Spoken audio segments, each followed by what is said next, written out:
There is now a petition to remove Sophie Cunningham from the WNBA. There is now a petition to remove her from the WNBA. Yeah. Yeah. It has 114 signatures. Breaking tonight, there is now a petition to remove Sophie Cunningham from the WNBA. Yes, you heard that right. A petition to ban Sophie Cunningham, like she was storming the league as a full-blown Marvel supervillain. But her response? Let's just say she didn't pull out an apology. She rolled out a highlight montage, sprinkled with extra sass and swagger. In San Francisco tomorrow, you're on the Las Vegas Strip. What can the Las Vegas expect from Sophie? Oh, you know what? I'm just gonna be me. I don't go in there trying to predetermine anything. I'm dialed in. I need to focus on hitting my shots, making sure I'm executing the schemes right. I'm not focused on the extracurricular activities. And you know what? During that, it was just part of the game. I think the refs had a lot to do with that. It was a build up for a couple of years now of them just not protecting, the star player of the WNBA. And so at the end of the day, I'm going to protect my teammates. That's what I do. And I'm a team player. So. It's been a buildup for a couple of years now of them not protecting the star player of the WNBA. The petition, the viral comeback, jersey sales through the roof, and a league divided. If anyone expected tears, regret, or even a quiet moment of reflection, they clearly don't know Sophie. This story has everything, and we have complete coverage coming up.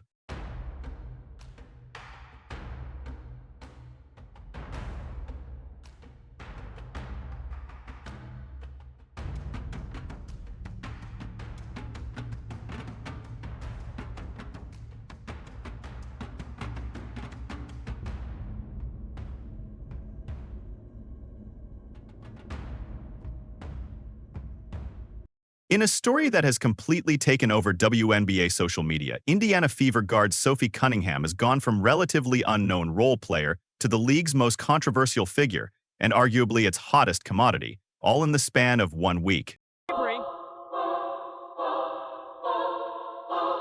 That's a flagrant foul. It's a hard foul. You could say it's a play on the ball, but... Following a heated Tuesday night matchup against the Connecticut Sun that ended in ejections and a bench-clearing brawl, the backlash was swift. A petition calling for Cunningham's removal from the WNBA. But instead of backing down, Cunningham doubled down with a social media response that's turned cancel culture into her own personal comedy roast special. Her jersey is now the #1 seller in the WNBA, surpassing even Caitlin Clark. The petition has 114 signatures. The internet is divided. And Sophie Cunningham? She's never been more popular. Sophie Cunningham's response to all this, in terms of her tweets, like, if you guys didn't see Sophie Cunningham's retweets, Sophie Cunningham obviously responded with the shrug Instagram post, but has responded to the petition by just retweeting a freaking post about her jerseys being sold out. That is a response. That is quote tweeting the petition. Like, that is the best way of going about it. First, let's set the scene from Tuesday night's Indiana Fever versus Connecticut Sun matchup. The Fever ultimately won 88-71, but the final score tells only part of the story. The real drama unfolded in the third quarter, when Connecticut's Jacy Sheldon poked Caitlin Clark in the eye during play. As Clark gathered herself from that contact, Sun guard Marina Mabrey appeared to intentionally shoulder-check Clark, sending the league's biggest star to the hardwood. I think it was pretty obvious that stuff was brewing, right? When the officials don't get control of the ball game, when they allow that stuff to happen, and it's been happening all season long. All season long. It's not just this game. It's been happening all season long. This is what happens, right? This is what happens. You've got competitive women who are the best in the world at what they do, right? And when you allow them to play physical and you allow these things to happen, they're going to compete, and they're going to have their teammates' backs. It's exactly what you expect, right, out of fierce competition. So I started talking to the officials in the first quarter, and we knew this was going to happen. You could tell it was going to happen. So they got to get control of it. They got to be better. They got to be better. Can you specifically detail what you mean by get control of the game, just to be in your words? Get control of the game is call the fouls that are actually happening on the floor, right, and consistently call the fouls that are actually happening on the floor. Okay, not just if somebody swings and misses, right? Consistently call the fouls. While Cunningham wasn't on the floor during this initial incident, she was watching. and she didn't forget. With less than a minute remaining in the fourth quarter and the Fever comfortably ahead, Cunningham delivered what many are calling a statement foul, pulling down Sheldon by the neck as she attempted a layup. Clark There's a hustling lot. away. I mean, is that displacement? I think That it is. Oh, and Marina Mabrey's going to get ejected. If the officials... The result? A bench-clearing scuffle that led to ejections for Cunningham, Sheldon, and Sun. Speaking to reporters after Saturday's practice, Sophie Cunningham made it crystal clear she has no regrets. I'm not focused on the extracurricular activities, and you know what? During that, it was just part of the game. I think the refs had a lot to do with that. It was a build-up for a couple of years now of them just not protecting the star player of the WNBA. At the end of the day, I'm going to protect my teammates. That's what I do. And I think 500,000 followers and such, and your jersey selling out. How cool is that for your... Yeah, it's cool. It's funny what kind of people are attracted to. I'm just trying to keep the main thing. The main thing is that's basketball, trying to win games, sticking up for my teammates. And that's all part of it. I think all that stuff it's fun and whatnot, but at the end of the day, we need to win some basketball games. This isn't just talk from Cunningham. The former Phoenix Mercury guard who joined the Fever this offseason has quickly established herself as Clark's primary defender, both literally and figuratively. I don't understand how she ain't got 1 million followers or more by now. I've never really had an opinion on NBA or WNBA because I've just never cared to watch it. It's always been boring. Since Caitlin Clark, it has been interesting to watch. And now Sophie Cunningham, she don't play about her teammate. These girls, this combo makes it so worth watching. I heard she's a black belt too. What you gonna do about it? What you gonna do about it? You go, girl. Everybody go follow Sophie. Since the incident, Cunningham has gained over 800,000 new social media followers, with fans praising her for taking on what many see as a necessary enforcer role. I'll take the official questions. There wasn't an explanation for the tech that she got. I think it was pretty obvious that stuff was brewing, right? When the officials don't get control of the ball game, when they allow that stuff to happen, and it's been happening all season long. All season long. It's not just this game. It's been happening all season long.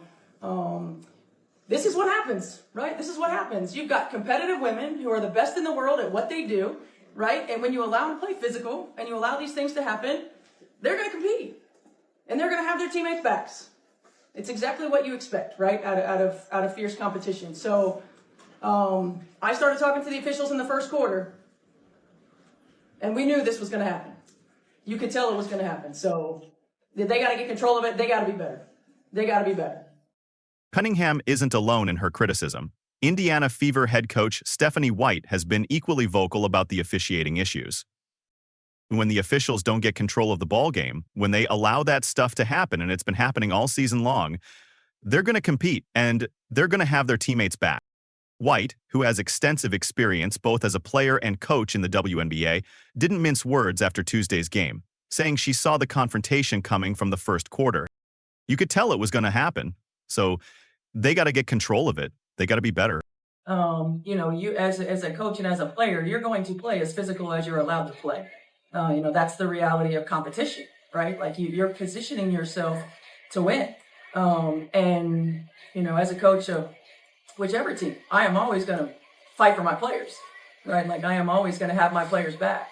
And so nothing has changed from that standpoint. It has continued to be a challenge from an official standpoint. And again, I think you can go all the way back to the Bill Lambier days, right? It's like teams are going to be as physical as they're allowed to be. And we want to be more physical on the defensive end of the floor, but physical without fouling, right? Disciplined and from that standpoint as well. So I would say nothing's changed. It's just continuing to point out what's happening. This isn't White's first criticism of WNBA officiating this season.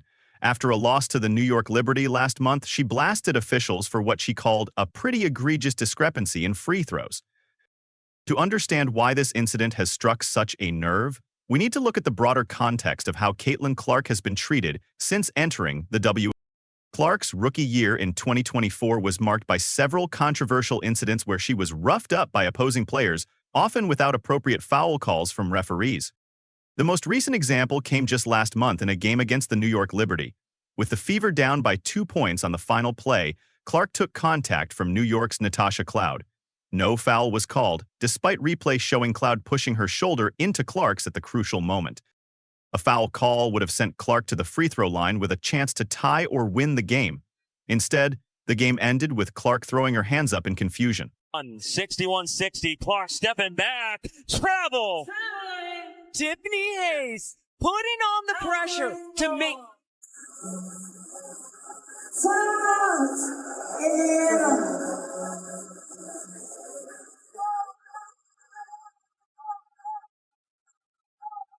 Warriors guard Brandon Podziemski badly trolled Caitlin Clark after her recent devastating loss to the Golden State Valkyries. The viral courtside incident has sent shockwaves through the basketball world as the NBA star mercilessly mocked the WNBA rookie during one of her worst performances of the season. But the chaos doesn't stop there. Indiana Fever head coach Stephanie White has suddenly stepped away from the team to attend to a personal matter, leaving Clark and her teammates in complete disarray during a crucial stretch of games. What was going on with the chip in is there, and what explanation were you given for the tech that you got? I'll take the official questions. There wasn't an explanation for the tech that she got. You know, I think it was pretty obvious that stuff was brewing. When the officials don't get control of the ball game, this is what happens. You've got competitive women, and when you allow them to play physical, they're going to compete, and they're going to have their teammates' backs. They got to get control of it. They got to be better. Can you specifically detail what you mean by get control of the game, just to be in your words? Get control of the game is call the fouls that are actually happening on the floor. Okay, not just if somebody swings and misses, consistently call the fouls. Coach, do you think it's something pertaining to your team, or do you think this is a league-wide issue? Well, I've seen quite a few dust-ups in the league so far, so I think it's a league-wide issue. I mean, bad officiating is bad officiating. And then what did you make of Sophie Cunningham's flagrant foul on Jacy towards the end? It was a flagrant foul. Do you think it's like defending Caitlin or defending the team, or how do you view just how it all... I view it as a flagrant foul. Tonight, we'll break down this explosive trolling incident, analyze Clark's brutal struggles on the court, and examine what this chaos means for the WNBA's most watched team. Stay with us. Let's start with the bombshell that dropped just hours before Thursday night's game. Stephanie White, the Indiana Fever's head coach, and the woman tasked with guiding Caitlin Clark's professional career, has stepped away from the team. The announcement came with minimal details, just that White needed to attend to a personal matter. The timing couldn't be worse for Indiana. The Fever are in the middle of a grueling schedule, 5 games in just 8 days, including a 3-game West Coast road trip. Assistant coach Austin Kelly has stepped up as the acting head coach, and he's trying to maintain stability. During Thursday's shoot-around, Kelly told reporters, quote, "It's going to be the same. I think we are an extension of each other." Since we had 8 in the third quarter, and I think that deflates you when you're trying to build up on a lead.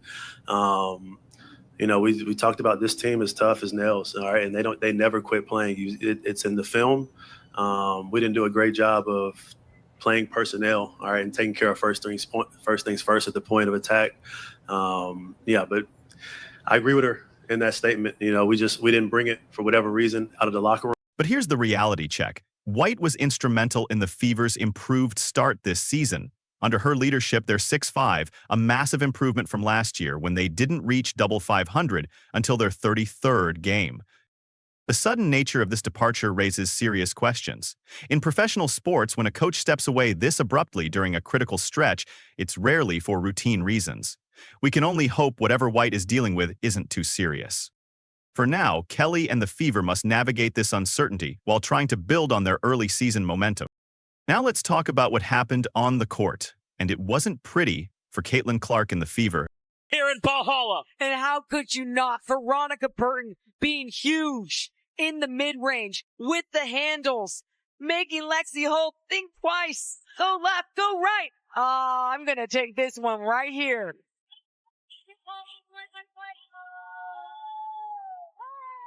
That's her spot. She's got 11. The Golden State Valkyries handed Indiana a reality check with an 88-77 victory, but the story goes much deeper than the final score. Caitlin Clark, averaging nearly 20 points per game this season, was completely neutralized. She shot a dismal 3 for 14 from the field, went 0 for 7 from three-point range, and turned the ball over 6 times.